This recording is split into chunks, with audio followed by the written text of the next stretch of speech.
کے مطابق کام ہوتے امام نے انکار کر دیا. حضرت امام حنیفہ ان کی زندگی میں آپ نے بارہا سنا کہ حکومت کے مقاصد ان کی دعوت کو مسترد کر دیا. امام مالک, امام احمد, امام شافعی یہ وہ پاک باز لوگ ہیں کہ اپنے وقت میں بے نیاز ہو کر جس کو حق سمجھا اس کی حمایت کی ہے. عوام کیا کہتے ہیں, حکومت کیا کہتی ہے, دونوں چیزیں نظر انداز کرتی ہیں. تو گویا مخصوص مقاصد اور علمی ضرورتوں کو ملحوظ رکھ کر اس کا ساتھ دے, سچائی کو دنیا کے سامنے پیش کرے, بے پرواہ ہو کر کے عوام کیا کہتے ہیں اور اسے پسند کرتے ہیں یا نہیں پسند کرتے. ایک علماء کا ذہن یہ حضرت مجدد الفسانی رحمۃ اللہ علیہ, حضرت شاہ ولی اللہ, حضرت شاہ اسماعیل شہید, حضرت سید احمد شہید رحمۃ اللہ علیہ اجمعین, یہ وہ پاک باز لوگ ہیں کہ جن لوگوں نے عوامی ذہن کو سوچا. ان کے سامنے عوام کی زندگی تھی, ان کی رسوم, عادات, شادی بیاہ, جو کچھ وہ ہو رہا تھا وہ معلوم تھا ان کو. اس سمجھنے کے باوجود پھر ٹکرا گئے, کہا کہ یہ بھی غلط ہے, یہ بھی غلط ہے. عوام نے جو چاہا کہا. فارسی میں قرآن عزیز کا ترجمہ کیا شاہ ولی اللہ نے. عوام برفروختہ ہوئے, انہوں نے کہا کہ خدا کا کلام اور سمجھے شاہ ولی اللہ, یہ عوامی ذہن. لیکن ولی اللہ بے نیاز تھا اس چیز سے کہ عوام خوش ہیں یا ناخوش. انہوں نے جو کرنا تھا کیا اور بالکل اپنی قوت ایمان کے سہارے پر کیا. نہ دنیا سے نہ دنیا والوں سے کوئی چیز طلب نہیں. اسماعیل شہید نے رحمت اللہ علیہ جان دے دی عوام کی نصرت کے لیے. ایک گروہ علماء کا وہ ہے جو عوام سے اس طرح گفتگو کرتے ہیں کہ وہ سوچتے ہیں کہ عوام کیا کر رہے ہیں, وہ جو غلط کر رہے ہیں اس کے لیے وہ دلیل تلاش کرتے ہیں کہ یہ بھی صحیح ہے تاکہ عوام خوش ہو. میں اس کو عوامی ذہن سمجھتا ہوں. تو اس ذہن کے علماء جو آپ سے اس زبان میں گفتگو کرتے ہیں جو آپ کو خوش کرے. آپ نماز نہیں پڑھتے, وہ تقریر میں کھڑے ہوں گے تو وہ نماز کا ذکر نہیں کریں گے, اس لیے کہ آپ کو تکلیف, آپ تو بے نماز ہے. اب آپ کہیں کہ نماز نہ پڑھنا بڑا جرم ہے, انسان کفر کی حد تک پہنچ جاتا ہے, تو جتنے بے نماز ہے وہ مولوی پر ناراض ہوں گے. وہ بات یہاں سے شروع کرے گا کہ وہ حضرت کی تعریف کرے گا جس میں کوئی اختلاف نہیں ہے. اس عوامی ذہن کے علماء جو عوام کی رضا کو اپنے واعظ نصیحت کا مرکز سمجھتے ہیں, ان لوگوں کو سوچنا چاہیے کہ ان کی زندگی وہ اسلام کے لیے مفید زندگی نہیں. عوام کو خوش کرنا یہ اسلام کے مقاصد سے نہیں. اگر اسلام کا یہ مقصد ہوتا کہ عوام خوش رہیں تو حضرت محمد رسول اللہ صلی اللہ علیہ وسلم عوام سے جنگ لیتے ہی. وہ وہی کہتے جو مکے میں ہو رہا تھا, اسی کی حمایت کرتے جو مکے میں کیا جا رہا تھا. تو ایسا محسوس ہوتا ہے کہ دو ذہن علماء میں موجود ہے. ایک وہ ذہن ہے کہ وہ نقائص کی نشاندہی, خرابیوں کی نشاندہی, بدعملیوں کی نشاندہی, انسانی کمزوریوں کا پتہ دیتا ہے اور ٹھکورتا ہے وہ ذہن کو کہ یہ غلط ہے, یہ غلط ہے, یہ غلط ہے, اسے چھوڑو. شادی, موت, ہر مقام پر جتنی ہم میں غلطیاں اور لفظ ہیں ایک ایک پر نقطہ ہے اور وہ کہتے کہ یہ غلط ہے. ہماری مذہبی رسوم کو دیکھتے وہ اس نگاہ سے دیکھتے ہیں کہ یہ رسوم اپنے مقام سے کہاں ہٹی ہے. وہ فرماتے ہیں یہ بدعت ہے, یہ بدعت ہے. اب عوامی ذہن سے ناراض ہوتا ہے. یہ میں نے عوامی ذہن کہا, یہ کچھ میری بھی غلطی ہے. بد نصیبی یہ ہے کہ خواص میں بھی ایک طبقہ ایسا ہے جو اس ذہن سے متاثر ہے. پڑھے لکھے لوگ سرکاری عہدوں اور بڑی بڑی کرسیوں پر قابض, لیکن ذہن عوامی. وہ عوام کی چیزوں کو صحیح ثابت کرنے کی کوشش کرتے ہیں اور اس انداز میں زندگی گزارنا چاہتے ہیں تو گویا لوگ ان سے خوش ہوں. تو اس انداز کے اہل علم ان سے گزارش ہے کہ وہ اپنے موقف کو سوچیں, اپنے مقام کو سمجھیں اور وہ سوچنے کی کوشش کریں کہ اس دنیا میں اگر یہ رات صحیح ہوتی تو علماء حق عوام سے مخاصمت نہ کرتے. ائمہ تجدید یعنی وہ لوگ جن کو قدرت نے یہ توفیق بخشی کہ دنیا کی بیماریوں کو دیکھیں, پھر ان بیماریوں کا علاج اور مداوا کریں. اس قسم کے لوگ دنیا میں کم ہوئے, لیکن دنیا کی نگاہیں اور ان کی نظر میں قابل تعریف ہوئی. ایسا وقت جبکہ ملک میں یہ رواج اور عوام اس انداز سے سوچتے تھے کہ جدھر کی ہوا ہو ادھر کو چلو, زمانے کا جو رنگ ہے اس رنگ میں رنگ جانا چاہیے.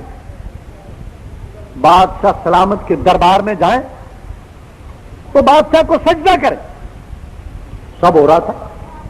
مغل بادشاہ بیٹھ کر سجدے کرواتے تھے, مجرے ان کے سامنے ہوتے تھے. حضرت مجدد الثانی انہوں نے اس رسم سے مقابلہ کیا کہ ایسا نہیں ہوگا. بادشاہ کو کوئی حق نہیں پہنچتا کہ ایک مسلمان کے سامنے جھکے. اپنے وقت میں بادشاہ سے لڑ گیا اور اس تمام معاشرے سے لڑ گیا جو اس برائی میں بادشاہ کو تنبیہ نہیں کرتے تھے, بادشاہ کو خوش کرتے تھے. آج ان کا نام مجدد الثانی, یعنی 1000 کے بعد اگلا 1000 جب شروع ہوا تو اس میں سب سے بہتر آدمی جس نے دنیا کی عام خواہشات کے ساتھ تصادم اور ٹکر لی وہ حضرت مجدد ہے. اس لیے میں اس عوامی ذہن کے علماء سے گزارش کرنا چاہتا ہوں کہ وہ اپنے موقف کا غور کریں. عوام کو خوش کرنا یہ مقصد نہیں ہے دنیا, بلکہ عوام کی غلطیوں کی نشاندہی اصل مقصد یہ. کنتم خیر امت اخرجت للناس تأمرون بالمعروف وتنہون عن المنکر. فرمایا اگر یہ رل گڈا اور عوام کو خوش کرنا مقصود ہوتا تو اس امت کے پیدا کرنے کی ضرورت ہی نہیں تھی. یہودی یہ کام کر رہے تھے, عیسائی یہ کام کر رہے تھے, مشرکین عرب یہ کر رہے تھے کہ جو لوگ کر رہے ہیں اس کے ساتھ ہو جاؤ. بت پرستی اسی لیے رائج ہوئی. حضرت مسیح کو خدا کا بیٹا کہنا اسی لیے رائج ہوا. عزیر کو ابن اللہ کہنے کی اسی لیے عادت پڑی کہ عوام اس کے ساتھ ٹکرانا نہیں چاہتے. جب لوگوں نے کہا تو علماء نے کہا ٹھیک ہے. فرمایا اب ضرورت محسوس ہوئی کنتم خیر امت اخرجت, ایک ایسی جماعت پیدا کی جائے جو امر بالمعروف اور نہی عن المنکر کرے. امر بالمعروف کا کیا معنی کہ عرف اور سچائی بھلائی کی تلقین دنیا کو کرے. اس کے لیے ایک جماعت موجود ہونی چاہیے. جب وہ دنیا میں دیکھے کہ اس وقت ضرورت ہے کہ لوگوں کی رہنمائی کی جائے نیک کاموں میں, وہ میدان میں اترے اور نیکی کی طرف رہنمائی کرے. تنہون عن المنکر, جب وہ دیکھے کہ دنیا بدی کی طرف جا رہی ہے تو برائی سے روکنے کے لیے کھڑے ہو جائیں اور اس وقت تک لوگوں کو نہیں چھوڑے جب تک کہ برائی کو مٹا دیں.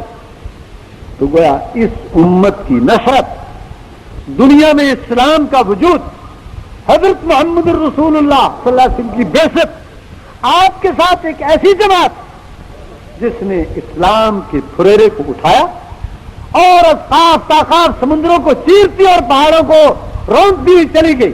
اس جماعت کے پیدا کرنے کی ضرورت کیا تھی؟ تأمرون بالمعروف وتنہون عن المنکر, جس کا دوسرا معنی عوام سے ٹکر, کہ جو لوگوں میں برائیاں ہیں ان برائیوں کا صلاح سما اکھیڑ, جو نیکیاں ہیں ان کی طرف دعوت. یہ دو کام اگر امت نہیں کرتی تو اس کی ضرورت ہی نہیں.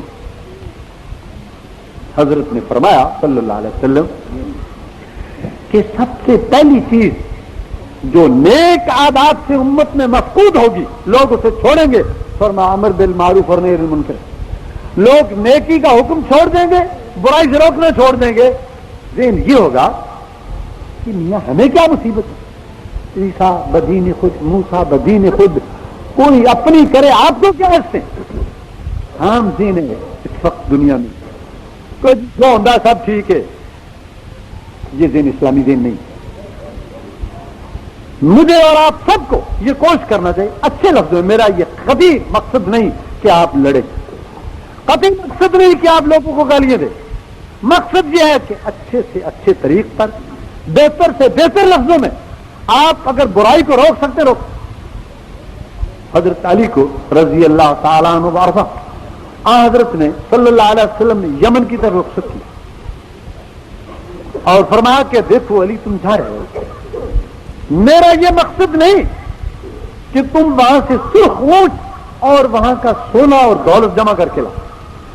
اگر تیرے سبب سے ایک آدمی کو کلمہ حق معلوم ہو کہ ہدایت آ جائے, فرمایا مجھے اس سے پسند, بہت زیادہ پسند ہے کہ تم اونٹ اکٹھے کر کے نہیں بتلاؤ میرے پاس. تو گیا مانا کیا تھا کہ دنیا کی رہنمائی اور سچائی کی طرف دعوت اور عوام کی آواز کو راستے اور صلاحیت کی طرف لانا، یہ اصل مقصد ہے انبیاء علیہ السلام۔ عوام کو خوش کرنے والے علماء وہ یقین فرما لیں کہ ان کی روش انبیاء کی روش نہیں ہے، ان کی روش ائمہ کی روش نہیں ہے، ان کی روش اہل تجدید کی روش نہیں ہے، وہ دنیا کے جاہلوں میں سے ایک جاہل ہے کہ جو حالات ساتھ دے رہے ہیں۔ میرے یہ الفاظ سخت ہیں، لیکن میں سمجھتا ہوں کہ میں اس سے زیادہ بہتر لفظوں میں ان کی پوزیشن کو واضح نہیں کر سکتا کہ وہ جہلا کی طرح اپنے علم کو جہلا کے ساتھ ملا رہے ہیں۔ جہلا ایک بدعت کرتے ہیں، میں اس کے جواب کے دلائل کا تلاش کرتا ہوں کہ یہ ٹھیک ہے۔ جہلا ایک شرک کی بات کرتے ہیں، میں اس شرک کے جواب کے لیے دلائل تلاش کرتا ہوں۔ مجھ میں اور جہلا میں کیا فرق ہے؟ وہی میں نے کیا جو جہلا کر رہے ہیں۔ اس لیے میں نے گزارش کی، جو آیت میں نے پڑھی ہے اس میں ایک اختلاف کا حل ہے۔ حضرت امام احمد رحمت اللہ علیہ، ان کے زمانے میں اعتقادی بدعات کا بڑا زور تھا، تو کسی نے ان سے عرض کیا کہ حضرت حق اور باطل میں، سچ اور جھوٹ میں امتیاز فرق کیسے؟ آپ بھی قرآن اور حدیث سے سناتے ہیں، جہمیہ اور معتزلہ اور وہ بھی قرآن اور حدیث پڑھتے ہیں۔ تو حضرت امام نے ایک فرق بتایا کہ الفرق بیننا و بینہم یوم الصلح۔ فرمایا جنازے کے دن آپ کو فرق معلوم ہوگا کہ ان کی موت پر لوگ ہنسیں گے اور ایک اہل سنت اور امام حدیث کی موت پر لوگ روئیں گے، وہ سامنے نہیں ہوگا، لوگ اس پر افسوس کریں گے۔ یہ بھی ایک راہ ہے۔ واقعی ایسا ہے کہ بادشاہ مرتا ہے، لوگ ہنستے ہیں۔ امام احمد کا انتقال ہوتا ہے تو یہودیوں کے گھر میں ماتم کی سب بجتی ہے کہ ایک آدمی ختم ہوتا ہے۔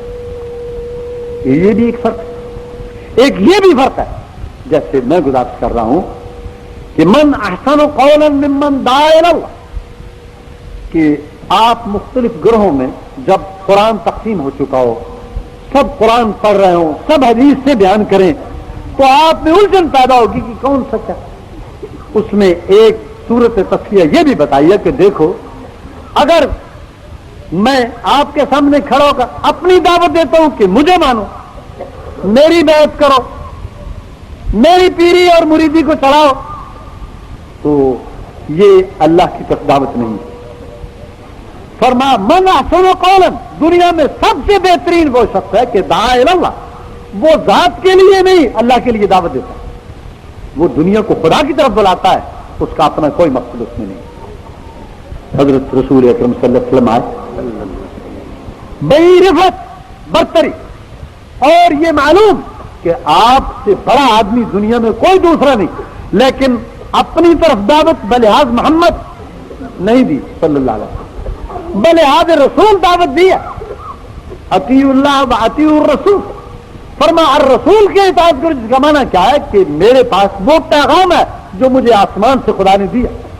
یہی سبب ہے کہ ہم نے حضرت محمد رسول اللہ صلی اللہ علیہ وسلم کو اور تمام اہل سنت نے ان کی ذات کے لحاظ سے، ان کے جسم کے لحاظ سے قبول نہیں کیا، ہم نے حضرت کو ان کی رسالت کے لحاظ سے قبول کیا ہے کہ جو کچھ فرماتے ہیں یہ خدا کا فرمان ہے۔ اس لیے ہم نے جہاں خدا کے براہ راست فرمان قرآن کو قبول کیا، ٹھیک اسی طرح اس پیغام کو جو سنت کی صورت میں حضرت محمد رسول اللہ قرآن کی تشریح ملا اسی پہ قبول کیا۔ ہم نے جس طرح قرآن کی انکار کو کفر سمجھا، حضرت محمد رسول اللہ کی سنت کے انکار کو کفر سمجھا، اس لیے کوئی بحثیت رسول ہے، بحثیت محمد وہ پیغام ہی نہیں ہے۔ تو آ حضرت کی دعوت اطیعوا اللہ و اطیعوا الرسول واولی الامر منکم فإن تنازعتم فی شیء فردوہ الی اللہ والرسول، فرمایا کہ اللہ کی اطاعت اور الرسول کی اطاعت، اور الرسول کے ماننے والے اولی الامر منکم، تم میں سے مسلمان بادشاہ ان کی اطاعت، فإن تنازعتم فی شیء، اگر تم میں اور بادشاہ سلامت میں اختلاف ہے، حکومت وقت اور رعایا میں کوئی اختلاف ہے، فرمایا دونوں مسلمان اور ردوا الی اللہ والرسول، محمد رسول اللہ کی خدمت میں حاضر ہو کر پوچھو کہ حضرت حکم کیا۔ تو اس کا یہ معنی ہے کہ قرآن اور اس کے ساتھ سنت، یعنی حضرت کا فرمان وہ بحثیت الرسول ہے۔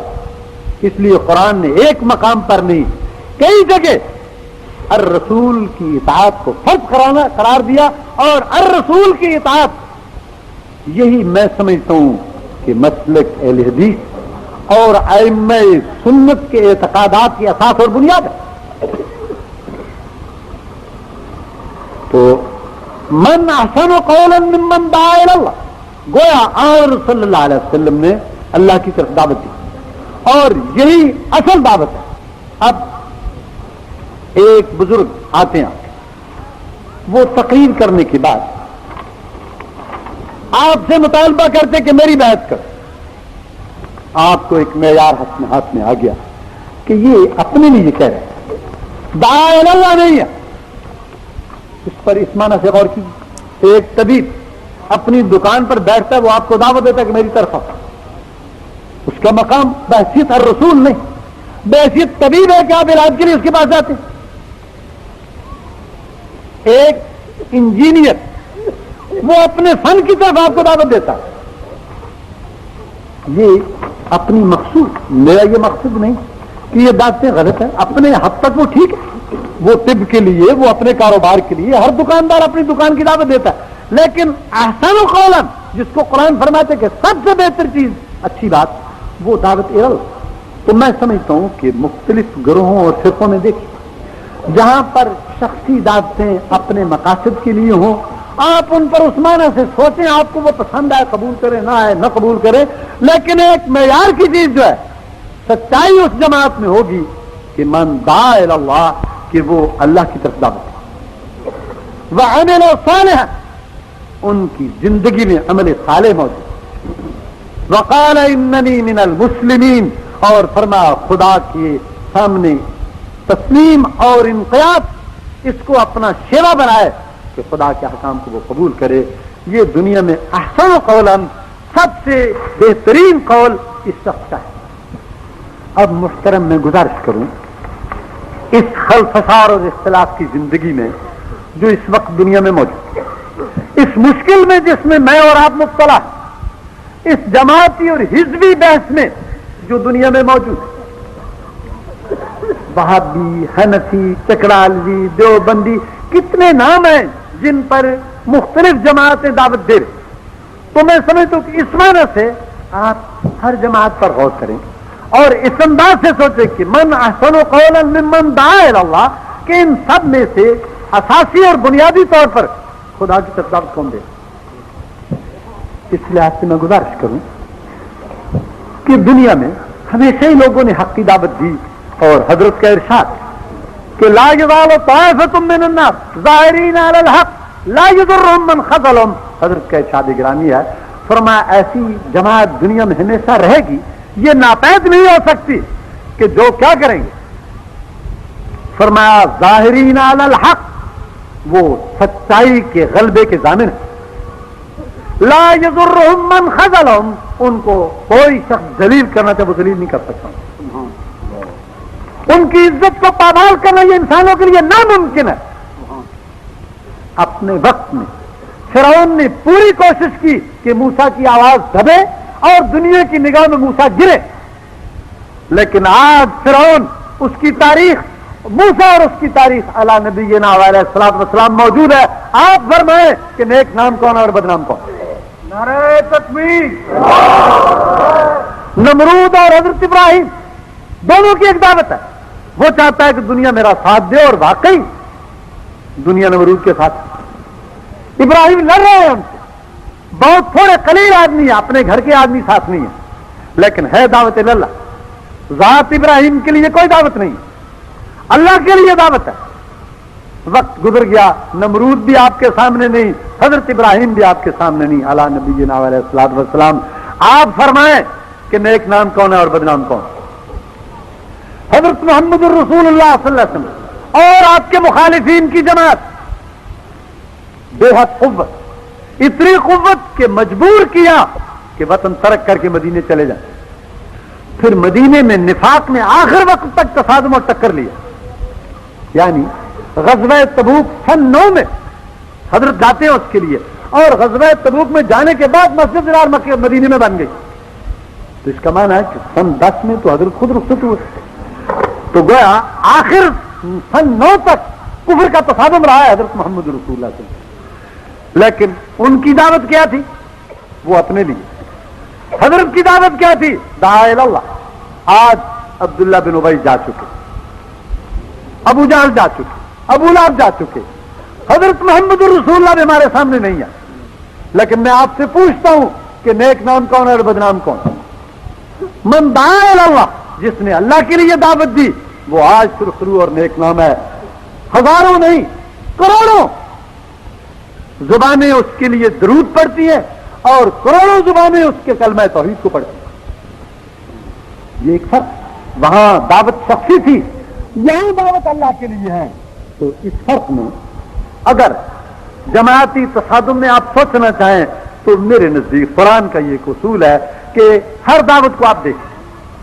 جہاں دعوت میں اپنی ذات کے لیے دے رہا ہوں، اسماعیل کے لیے، نکال دو، بیکار آدمی ہے، بات اللہ نہیں. اس ضمن میں محترم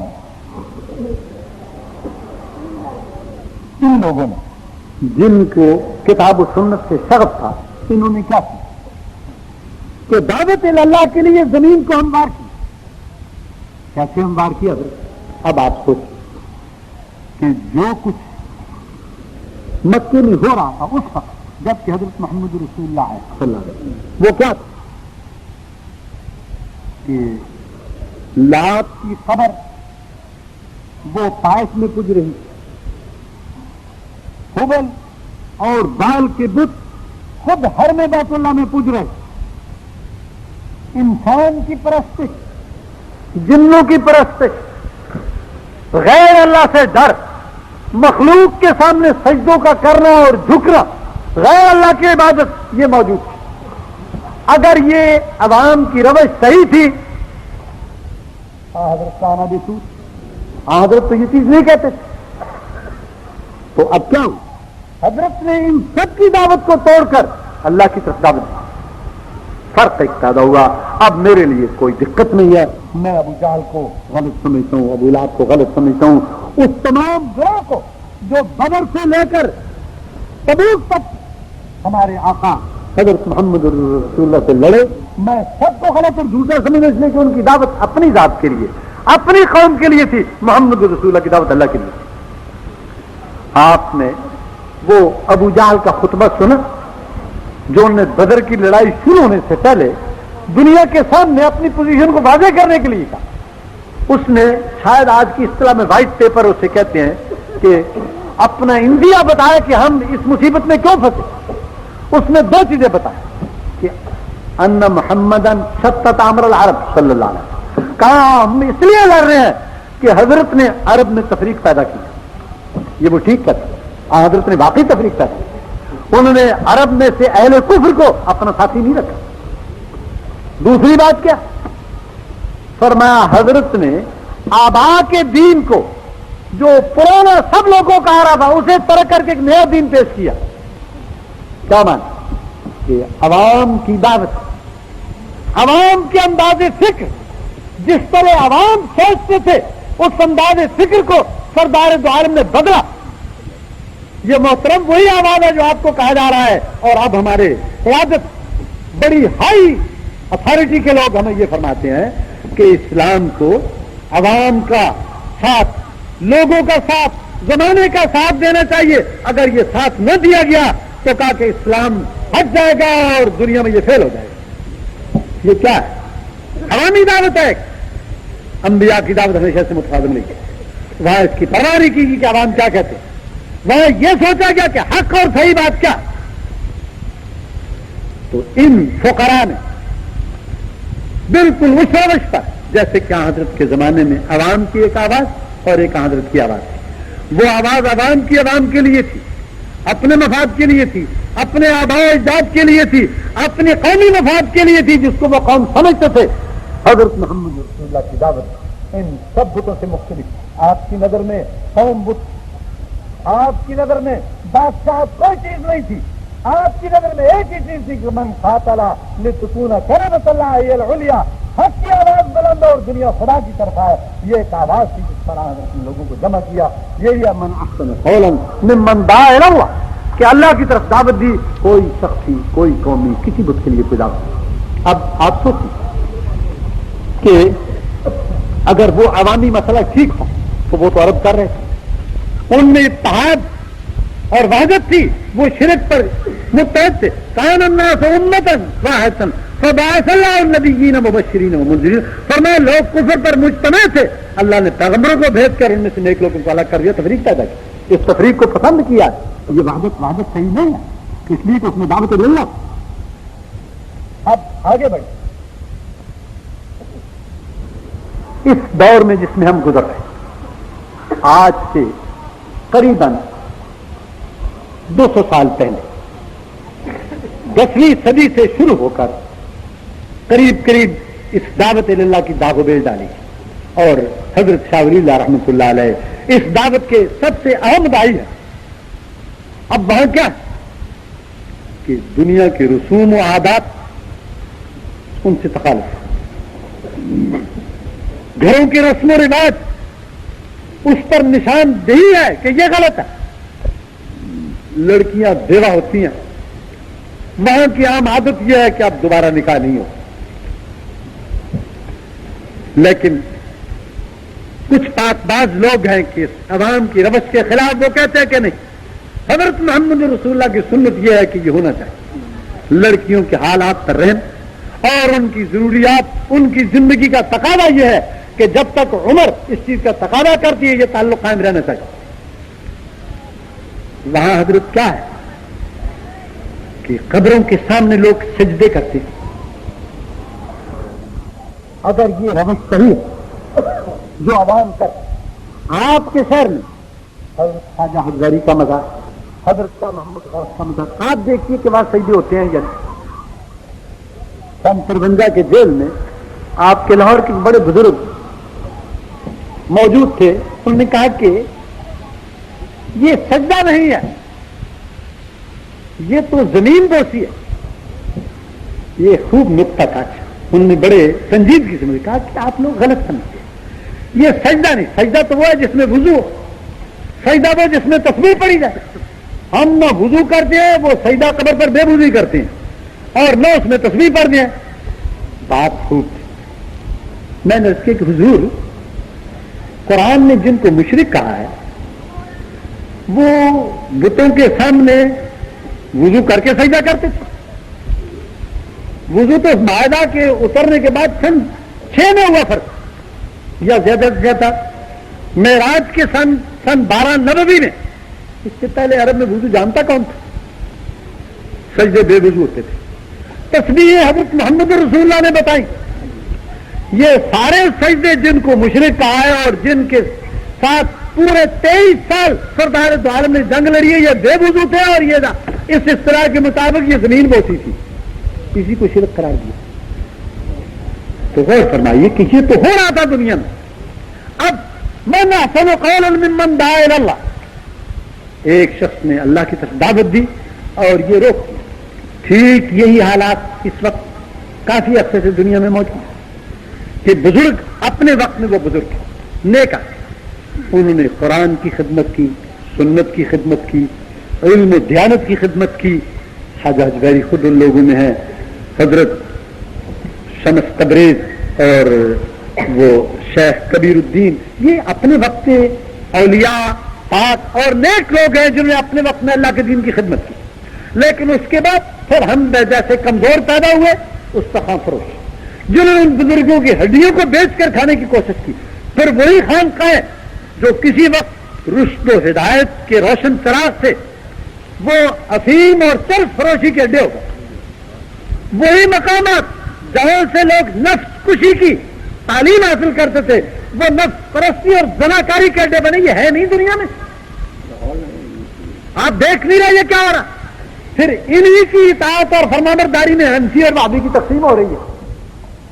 اب میں آپ پھر کہتا ہوں کہ من احسن قولا ممن دعا الی اللہ وعمل صالحا وقال اننی من المسلمین.